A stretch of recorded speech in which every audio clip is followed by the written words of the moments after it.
السلام علیکم ورحمۃ اللہ وبرکاتہ۔ معاملات کو سلجھانے کا نبی صلی اللہ علیہ وآلہ وسلم طریقہ، کسی غلطی یا اختلاف کی صورت میں طعن و تشنیع کا نشانہ بنانے والوں کے لیے سیرت النبی صلی اللہ علیہ وآلہ وسلم سے 4 واقعات بیان کیے جا رہے ہیں۔ 3 اس سے پہلے بیان ہو چکے ہیں اور آج اس سلسلے کا 4تھا واقعہ آپ کے سامنے ہم بیان کرنے جا رہے ہیں، جس میں حضور نبی کریم صلی اللہ علیہ وآلہ وسلم نے انسان کی فطری کمزوریوں کو بھی مد نظر رکھنا چاہیے اس موضوع پہ بات بیان فرمائی۔ اس کی ایک مثال عورتوں اور خصوصاً سوکنوں میں رقابت کا ایک جذبہ ہے۔ بعض اوقات اس جذبے کے زیر اثر عورت سے ایسی غلطی سرزد ہو جاتی ہے، اگر کسی اور انسان سے عام حالات میں سرزد ہو تو اس سے بالکل مختلف طریقے سے سلوک کیا جائے۔ نبی کریم صلی اللہ علیہ وآلہ وسلم عورتوں کے باہمی رقابت اور ان کے نتیجے میں وقوع پذیر ہونے والی غلطیوں کو خاص طور پر ملحوظ رکھتے تھے، اور اس میں عدل و انصاف کے ساتھ ساتھ صبر، برداشت اور تحمل کا اظہار ہوتا تھا۔ اس کی ایک مثال وہ واقعہ ہے جو امام بخاری رحمۃ اللہ تعالیٰ علیہ نے اپنی کتاب صحیح میں حضرت انس رضی اللہ تعالیٰ عنہ سے روایت کیا ہے۔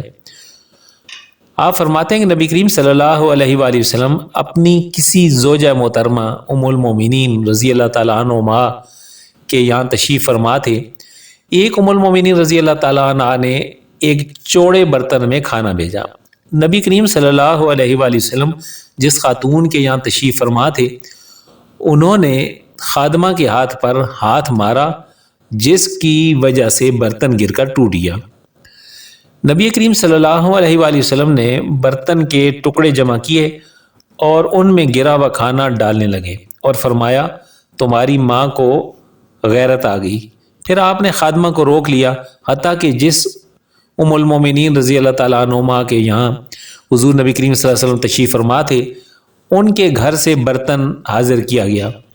حضور نبی کریم صلی اللہ علیہ وسلم نے صحیح برتن ان کے یہاں بھیج دیا جن کا برتن ٹوٹا تھا، اور ٹوٹا ہوا برتن ان کے یہاں رہنے دیا جنہوں نے توڑا تھا۔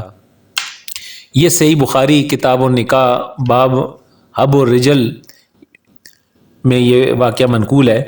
عورت کا غیرت اور رقابت کا جذبہ اس کی فطرت میں رچا بسا ہوتا ہے، جو اس سے بڑے بڑے کام کروا دیتا ہے۔ اس کی نگاہ سے نتائج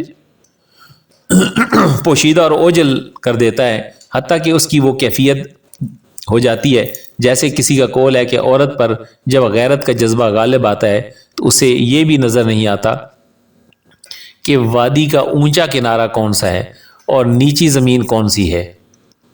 اس واقعے میں نبی کریم صلی اللہ علیہ وآلہ وسلم نے برتن توڑنے والی ام المومنین رضی اللہ تعالیٰ عنہ کی سرزنش نہ فرمائی، کیونکہ سوکن کی آپسی رقابت ایک فطری چیز ہوتی ہے جو 1000 بار سمجھانے کے باوجود نہیں بدل سکتی۔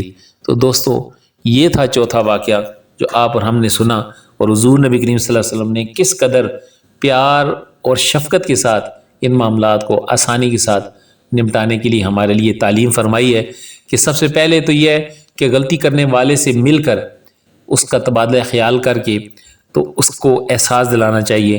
اور پھر دوسری بات جو دوسری ویڈیو میں ہم نے بیان کی ہے کہ حضور نبی کریم صلی اللہ علیہ وآلہ وسلم کے طریقے مبارک سے کہ غلطی کرنے والے کو صاف طور پر اس کی غلطی کا بتا دینا چاہیے۔ اور تیسری ویڈیو میں ہم نے یہ جانا کہ غلطی کرنے والے کو احساس دلانا اس بات کا کہ اس کا جو عذر ہے وہ ناقابل قبول ہے، اگر اس کو جھوٹ بولنا نہیں آتا اور اس کا جھوٹ پکڑا جائے۔ اور جو 4تھی بات ہے وہ یہ ہے کہ انسان کی فطری کمزوریوں کو بھی مد نظر رکھنا چاہیے۔ آج کی ویڈیو اسی موضوع پہ، امید ہے کہ آپ کو یہ ویڈیوز پسند آئی ہوں گی۔